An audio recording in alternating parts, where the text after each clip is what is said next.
few years ago, I did something really brave, or some would say really stupid. I ran for Congress. For years, I had existed safely behind the scenes in politics as a fundraiser, as an organizer, but in my heart, I always wanted to run. The sitting congresswoman had been in my district since 1992. She had never lost a race, and no one had really even run against her in a Democratic primary. But in my mind, this was my way to make a difference, to disrupt the status quo. The polls, however, told a very different story. My pollsters told me that I was crazy to run, that there was no way that I could win. But I ran anyway. And in 2012, I became an upstart in a New York City congressional race.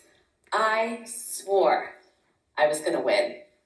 I had the endorsement from the New York Daily News, the Wall Street Journal snapped pictures of me on election day, and CNBC called it one of the hottest races in the country.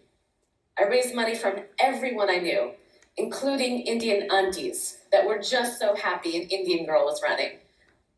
But on election day, the polls were right, and I only got 19% of the vote.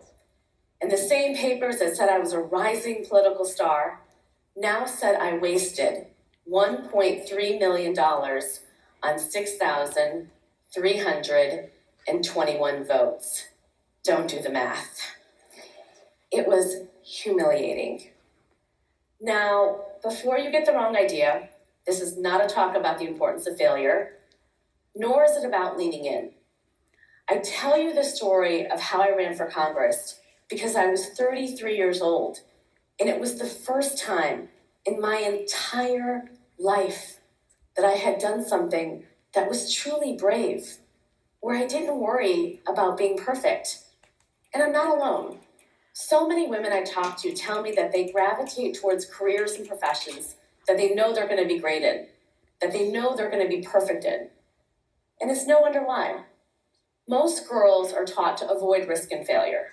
They're taught to smile pretty, play it safe, get all A's.